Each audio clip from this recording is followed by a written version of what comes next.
கலைஞர் மகளிர் உரிமை திட்டம் விரிவாக்க தொடக்க விழா. இந்த விழாவுக்கு வருகை புரிந்துள்ள விருந்தினர்களை இப்பொழுது பணிவன்புடன் மேடைக்கு அழைக்கிறோம். முதலில் திருமதி துளசிமதி முருகேசன் அவர்கள். இன்னைக்கு இவருங்க விளையாட்டில் அடைந்த உச்சம் தமிழ்நாடு மெச்சக்கூடிய அளவு. இன்னைக்கு தமிழ்நாடு வியந்து பார்க்கக்கூடிய வீராங்கனையில் இவங்க ரொம்ப முக்கியமானவங்க. தமிழ்நாட்டை சேர்ந்த காஞ்சிபுரத்தை பிறந்த இவங்க இன்னைக்கு நிறைய ஸ்போர்ட்ஸ்மேனுக்கு ஒரு பெரிய inspiration. Let's welcome Thulasimathi Murugesan on stage, please. A huge round of applause.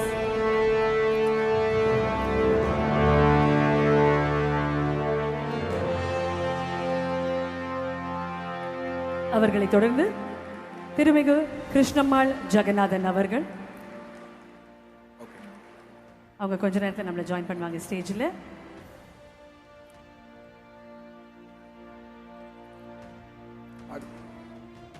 இந்த உரிமை தொகை எவ்வளவு இம்பார்ட்டன்ட், எவ்வளவு இம்பாக்ட் பண்ணியிருக்கு பல பெண்களுடைய வாழ்க்கை அப்படின்றத ஒரு ஏவியின் மூலமாக பார்க்க போறோம். அந்த ஏவி பொழுது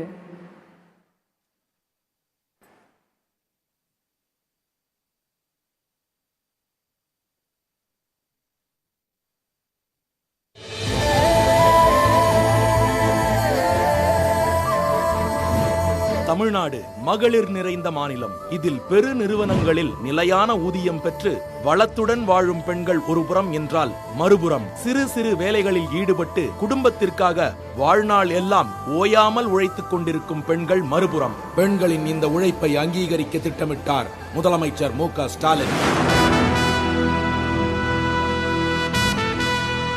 தமிழக பெண்களின் உழைப்பை அங்கீகரிக்க ஒரு உதாரணத்துவமான திட்டம் உருவாக்கப்பட்டது. குடும்பத்துக்காக உழைக்கும் நமது பெண்களுக்கு மாதம் 1000 ரூபாய் உரிமை தொகையாக வழங்க துவங்கினார் முதலமைச்சர் மு.க. ஸ்டாலின். மாபெரும் இந்த திட்டத்தில் தமிழக பெண்களுக்கு சொத்துரிமை தந்தது முதல் புகையில்லாமல் சமைக்க கேஸ் அடுப்புகளை அளித்தது, கல்லூரி படிப்பு படித்த பெண்களுக்கு திருமண உதவி என்று பெண்களை அறிவுபூர்வமாக உயர்த்தியவரின் பெயர் சூட்டப்பட்டது. ஆம், இது கலைஞர் மகளிர் உரிமை திட்டம். இதில் உரிமை என்று பெயரிட்டது ஓர் அழுத்தமான செயல், ஒரு குறியீடு. கடந்த ஒரு வருடத்திற்கும் மேலாக சுமார் 1,75,492 பெண்களுக்கு மாதா மாதம் 1000 ரூபாய் அவர்கள் வங்கிக் கணக்கில் நேரடியாக செலுத்தப்பட்டு வருகிறது. இன்று தமிழ்நாட்டில் ஒவ்வொரு மாதமும் 15ஆம் தேதி அன்று 1,15,00,000 வீடுகளின் கைபேசிகளில் டிங் டிங் டிங் என்ற ஒலியுடன் 1000 ரூபாய் விழுகிறது. அது அந்த குடும்பத்தில் சந்தோஷத்தை உருவாக்குகிறது. மாதம் 1000 ரூபாய் ஒரு பெண்ணை சுதந்திரமான ஆளாக மாற்றுகிறது. ஒரு தாய்க்கு தான் விரும்பும் பொருளை வாங்க வைக்கிறது. ஒரு பாட்டிக்கு ஊன்றுகோலாக மாறுகிறது. இது மு.க. ஸ்டாலினுக்கும் நம் குடும்பங்களுக்குமான உடன் பிறந்தவர் போன்ற பந்தம். இந்த தாய்மார்கள் தங்களின் 1000 ரூபாயை குடும்பத்துக்கு தேவையான சிறு சிறு பொருட்கள் வாங்குவதால் சிறிய வணிகர்களுக்கும் மளிகை கடைகளுக்கும் அது செல்கிறது. பின்னர் அதுவே சிறு பொருட்களை தயாரிப்பவர்களிடம் சென்று ஒரு கிராம பொருளாதார மாடலாக சுழல்கிறது. தமிழ்நாடு போன்ற மிகப்பெரிய மாநிலம் ஒன்று கலைஞர் மகளிர் உரிமை தொகையாக மாதம் 1000 ரூபாய் தரும் நல்ல திட்டத்தை பார்த்து வியந்த பல மாநிலங்களும் இதை செயல்படுத்த முன்வந்தனர். ஆனால் காலப்போக்கில் அங்கெல்லாம் சில மாதங்களிலேயே அவை சுருட்டப்பட்டு மகளிர் உதவித்தொகை பெற விதிமுறைகள் பல அதிகரிக்கப்பட்டன, நிபந்தனைகள் பல விதிக்கப்பட்டன. இதனால் உதவி பெறும் பெண்களின் எண்ணிக்கை வெகுவாக குறைக்கப்பட்டுள்ளன.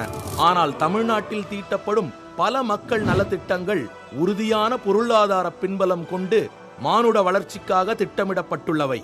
தமிழ்நாட்டில் அரசுகள் தீட்டும் திட்டங்கள் வெறும் பொருளாதாரத்தை மட்டும் அளவிட்டு தீட்டுவதில்லை, அவை சமூகத்தை மாற்றும் எண்ணம் கொண்டவை. காலை உணவு திட்டம், மதிய உணவு திட்டம், கல்லூரி பெண்களுக்கான 1000 ரூபாய், இவை ஒவ்வொன்றும் எதிர்கால வளர்ச்சியை கருத்தில் கொண்டு வடிவமைக்கப்பட்டவை.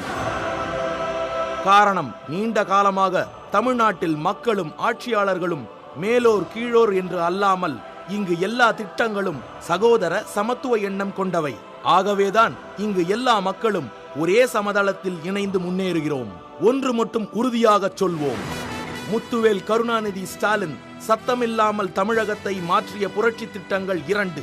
1. மகளிர் விடியல் பயணம். 2. கலைஞர் மகளிர் உரிமை திட்டம்.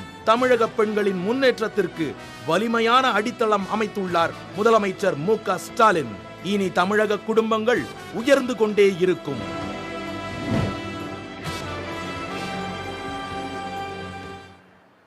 கலைஞர் மகளிர் உரிமை தொகை திட்டம் மூலமாக எவ்வளவு பயனாளர்கள் எப்படியான தாக்கத்தை ஏற்படுத்தி கொண்டிருக்குங்கிறத ஏவி வழியாக பார்த்தோம். அடுத்ததாக மிக முக்கியமான விருந்தினர் வர இருக்காங்க. உழைக்கும் மக்களுடைய முன்னேற்றத்திற்காகவும் நிலமற்ற விவசாயிகளுக்கு நிலம் கொடுக்கிறதுக்கான போராட்டமாக இருக்கலாம், அல்லது அவர்களுக்கான வாழ்க்கை தரத்தை முன்னேற்றுவதாக இருக்கலாம். இதில் அவங்களோட பங்கு ரொம்ப பெருசு. இன்னைக்கு நம்மோட இருக்கக்கூடிய வெகு சில காந்தியவாதியில் அவங்களும் ஒருவர். திருமிகு கிருஷ்ணம்மாள் ஜெகநாதன் அவர்களை அன்போடு மேடை கலைக்கின்றோம்.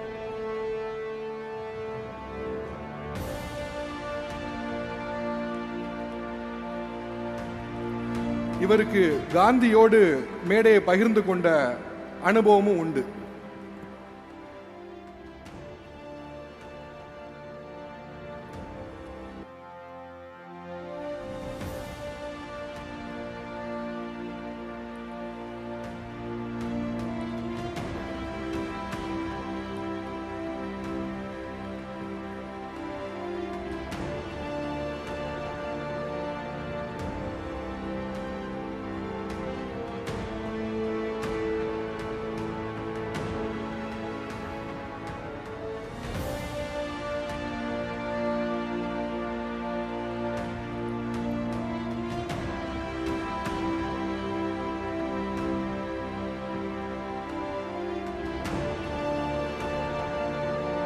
திருமிகு கிருஷ்ணம்மாள் ஜெகநாதன் அவர்கள் இப்பொழுது இந்த மேடையில் உங்கள் அன்பு கரகோஷத்துடன்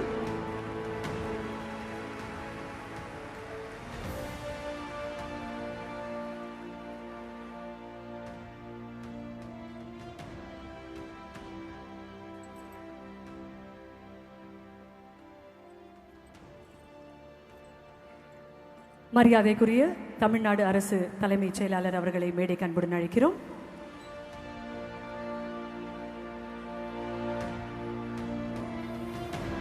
மாண்புமிகு தமிழ்நாடு துணை முதலமைச்சர் அவர்களை மேடைக்கு அன்புடன் அழைக்கிறோம்.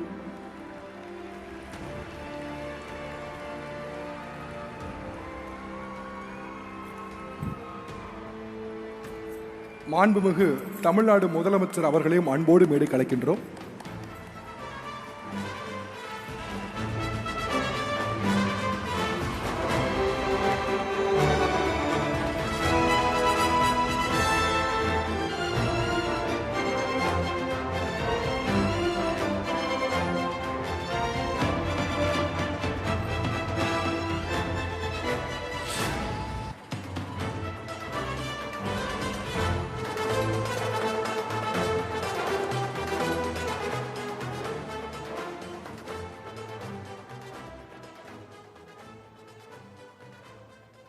கலைஞர் மகளிர் உரிமை திட்டம் விரிவாக்க தொடக்க விழாவில் மாண்புமிகு தமிழ்நாடு துணை முதலமைச்சர் அவர்களை வரவேற்புரை வழங்குமாறு அன்புடன் கேட்டுக்கொள்கிறோம்.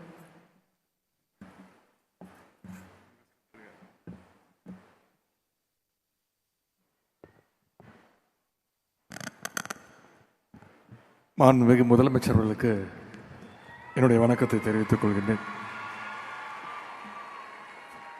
தமிழ்நாட்டு மகளிருடைய முன்னேற்றத்துக்காக மற்றும் ஒரு வரலாற்று சிறப்புமிக்க நாளில் உங்களை எல்லாம் சந்திப்பதில் மிகுந்த மகிழ்ச்சி அடைகின்றேன், பெருமை அடைகின்றேன்.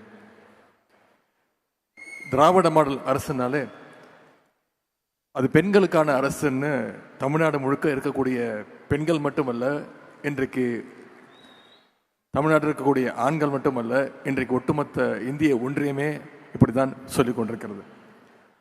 அதற்கு காரணம் நம்முடைய மாண்புமிகு முதலமைச்சர் அவர்கள் ஒவ்வொரு திட்டத்தை கொண்டு வரும்பொழுதும் அதில் மகளிர் முன்னேற்றத்தை மனசில் வச்சு ஒவ்வொரு திட்டத்தையும் செயல்படுத்தி வருகின்றார். இன்னைக்கு பெண்கள் பல துறைகளில் முன்னேறி வர்றதையும் சாதிக்கிறதையும் பார்க்கும்பொழுது நாம் ஒவ்வொருத்தரும் பெருமையோடு சொல்லலாம், இதுதான் எங்கள் தமிழ்நாடு, இதுதான் எங்கள் தமிழ் பெண் அப்படின்னு பெருமையோடு சொல்லிக்கொள்கிற அளவுக்கு நம்முடைய மாநிலம் இன்னைக்கு செயல்பட்டு கொண்டிருக்கிறது. இன்னைக்கு பெண்ணுரிமையில் இந்தியாவுக்கே தமிழ்நாடு தான் ஒரு எக்ஸாம்பிள், முன்னோடி மாநிலமாக திகழ்ந்து கொண்டிருக்கிறது.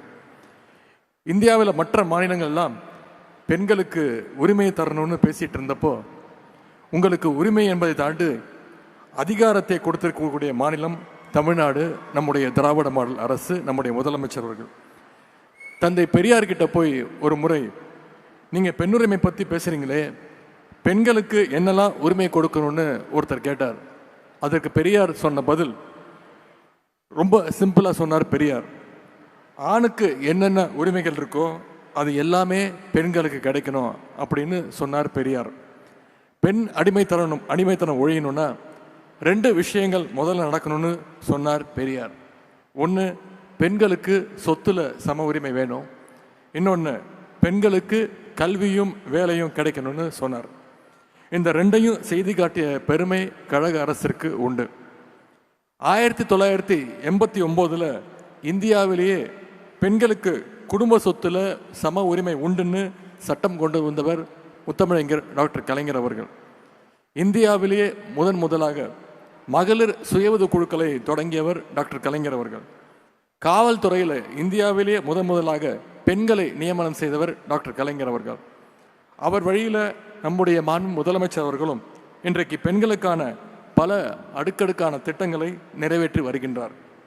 2021 தான் முதலமைச்சராக பொறுப்பேற்ற அன்றே அவர் போட்ட முதல் கையெழுத்து மகளிருக்கான அந்த விடியல் பயண திட்டத்திற்கான கையெழுத்து. முன்னாடி வேலைக்கு போகிறதுக்கு முன்னாடி வெளியில் போகிறதுக்கு ஆண்களுடைய விஷயமாகவே இருந்துச்சு. ஒரு வீட்டில் வேலை செய்கிறவர்னா அந்த குடும்பத்துடைய ஆண்களாக மட்டுமே இருக்கும். பெண்களுக்கு வீட்டு வேலை செய்கிறது தான் மிக முக்கியமான ஒரு வேலையாக இருக்கும், மிக முக்கியமான ஒரு பொறுப்பாக இருக்கும். இதற்கு ஒரு பழமொழியும் உண்டு, ஒரு பழமையான மொழியும் உண்டு. அதுதான் உத்தியோகம் புருஷ லட்சணம்னு சொல்லுவாங்க. உத்தியோகம் புருஷனுக்கு மட்டும் லட்சணம் கிடையாது, இன்னைக்கு உத்தியோகம் பெண்களுக்கும் லட்சணம் அப்படிங்கிறது மாற்றி காட்டிய அரசு நம்முடைய திராவிட மாடல் அரசு. அதனால தான் இன்னைக்கு இந்தியா முழுவதும் ஃபேக்ட்ரிஸில் வேலை பார்க்குற பெண்களில் 43% பேர் தமிழ்நாட்டை சேர்ந்த பெண்கள் அப்படிங்கிற பெருமையோடு இன்னைக்கு நம்முடைய மாநிலம் செயல்பட்டு கொண்டிருக்கிறது. குடும்ப தலைவிகளுடைய உழைப்பை இந்திய வரலாற்றிலேயே முதலாக அங்கீகரித்த அரசு நம்முடைய திராவிட மாடல் அரசு. நம்முடைய முதலமைச்சர் அவர்கள் கொண்டு வந்த அந்த முற்போக்கான திட்டத்திற்கு பெயர் தான் கலைஞர் மகளிர் உரிமை தொகை திட்டம். நம்முடைய முதலமைச்சர் அவர்கள் அறிவித்த அந்த திட்டத்தை இன்னைக்கு பல மாநிலங்கள் அதை ஃபாலோ செஞ்சுட்டு இருக்காங்க. ஆனால் அந்த மாநிலங்கள்லாம் இதை உரிமை தொகைன்னு சொல்லலை. தமிழ்நாடு மட்டும்தான் உதவி தொகையை பார்க்காம, சலுகை தொகையை பார்க்காம பெண்களுடைய உரிமையாக இந்த திட்டத்தை பார்த்துச்சு. இப்போ ஏற்கனவே இருந்த விதிகளை எல்லாம் தளர்த்தி கூடுதலான மகளிருக்கு பயனளிக்கின்ற வகையில் இந்த திட்டத்தை இன்றையிலிருந்து நம்முடைய முதலமைச்சர் அவர்கள் விரிவுபடுத்தியிருக்கிறார். இது மட்டும் இல்லாமல் புதுமை பெண் திட்டம், முதலமைச்சர் காலை உணவு திட்டம், தாய்மானவர் திட்டம், தோழி விடுதிகள், மகளிர் சுயஉதவி குழுக்கள், மகளிருக்கான ஏராளமான திட்டங்களை நம்முடைய முதலமைச்சர் அவர்கள் செயல்படுத்தியிருக்கிறார். விளையாட்டு துறையிலையும் தேசிய மற்றும் சர்வதேச போட்டிகளில் தமிழ்நாட்டு வீராங்கனைகள் இன்னைக்கு தொடர்ந்து சாதனைகளை படைச்சிட்டு வராங்க. அதற்கு ஒரு சிறந்த உதாரணம் தான் இங்கே மேடையில் உங்கள் முன்னே அமர்ந்திருக்கக்கூடிய என்னுடைய தங்கை துளசிமதி முருகேசன் அவர்கள்.